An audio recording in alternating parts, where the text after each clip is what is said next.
Hello friends, in today's video, we will be introducing band theory of solids.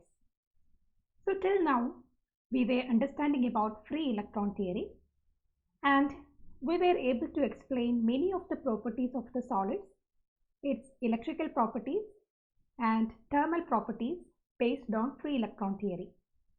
So this free electron theory was successful in explaining many of the properties of solids or condensed matter.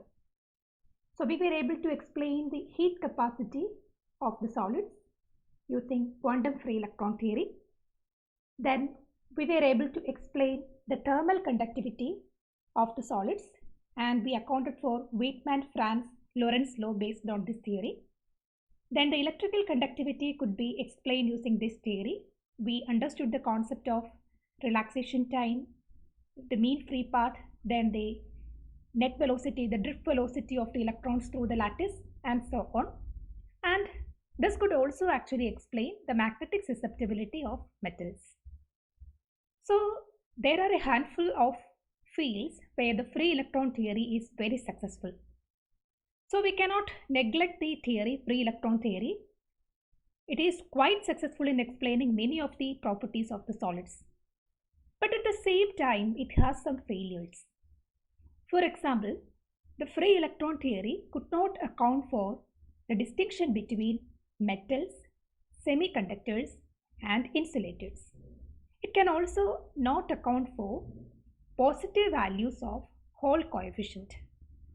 And in many other aspects, free electron theory could not make an explanation. So when we consider this property, we know based on electrical conduction, materials are classified as metals, semiconductors and insulators. That is a very basic property with regard to electrical conductivity. But free electron theory is not able to explain that. According to free electron theory, electrons are the charge carriers. They are freely moving through the crystal lattice. And if there are some valence electrons, then they should be conducting within this material. So how can a material act like an insulator or a semiconductor, and certain materials can act like metals? What is the difference between different materials? So free electron theory is not able to explain that. And when we come into the electrical conductivity or the electrical resistivity of materials, that is a very interesting field which show drastic difference between different types of materials. For example, for a pure metal, the electrical resistivity is as low as 10 raised to minus 10 ohm centimeter. In the case of insulator, this electrical resistivity is very high, of the order of 10 raised to 22 ohm centimeter. So what is the difference between these two? There is a difference of about 10 raised to 32 powers, 10 raised to 32 order. And that is a very large difference, or it is one of the widest of any common physical property of the solid, this range of 10 raised to 32. So since the free electron theory is not able to account for this important feature of solids, we should try for something new. We should try to rectify this defect. So based on this, later the band theory of solid was formed. So according to free electron theory, we had this idea that the electrons are free to move within the lattice. The gas of electrons are free to move throughout the structure. This was the assumption of free electron theory. Even though the positive ion metals which consist the lattice is there, the electrons are not affected by these ion cores. That was one of the major assumptions behind the free electron theory. But is it possible for the electron to neglect these ions which are positively charged? Since electrons are negatively charged, they should surely be influenced by these positively charged ion cores, right? So that might be one of the defects of our theory, the free electron theory. The electrons should be affected by these positive ion cores. So if we consider the influence of these positive ion cores, Suppose for simplicity, let us consider a linear array of linear lattice, one-dimensional lattice. So these are the positive ion cores, and suppose an electron is moving through this lattice, which is negatively charged, and when this electron moves through this lattice, it will be facing the attraction by these positive ion cores at periodic places. For example, if A is the interatomic space or the lattice constant, distance between two ion cores, then at first, when it reaches the first ion core, it will be strongly attracted by this positive ion core. Then if it is able to overcome the influence and move ahead, then after a certain point, it will again be pulled down by this positive ion core. And if it has sufficient kinetic energy, it might overcome that effect and it will again move ahead. And again, it will be attracted by the positive ion core and so on. So periodically, it has to overcome some amount of attraction or some region of very low potential energy. So when an electron moves through a crystal lattice, it is not like going through a plane or going through a constant potential.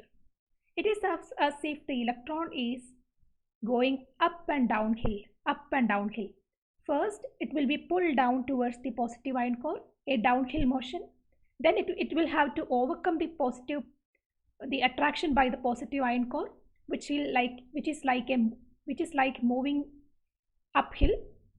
So first it will be attracted towards the ion core, which is like moving downhill.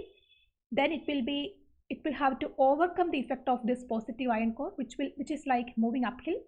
Again, it will be attracted towards this ion core, and it is like moving uphill and downhill for an electron when it is moving through the influence of these periodically placed ion cores.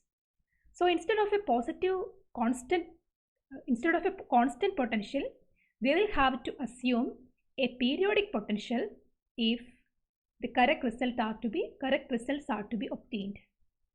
So the potential is now periodic. So this is the major change that we will bring into the free electron theory while we modify and develop the band theory.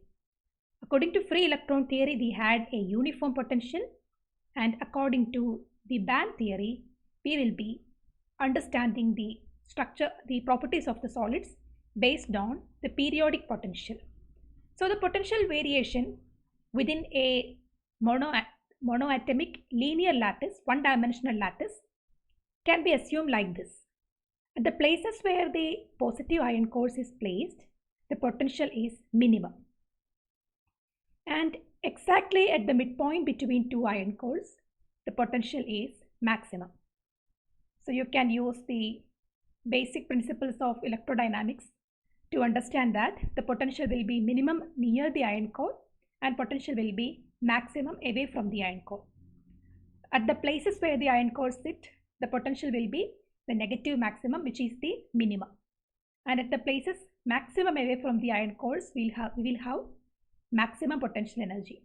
And this potential energy will be varying periodically because ion cores are placed periodically. So this concept of periodic variation of potential will be helping us to develop many other theories regarding solids and its properties. For example, later we will see that this potential and the presence of this periodic potential within the lattice will allow certain energies only for the electrons, and we will have the concept of energy bands due to this periodic potential. That means certain energies are prohibited for the electrons, and those energies will correspond to the band gaps. So all these theories can be later developed based on this concept of periodic potential. As of now, I hope that the basic concept of band theory and the concept of periodic potential is clear for you. Thank you.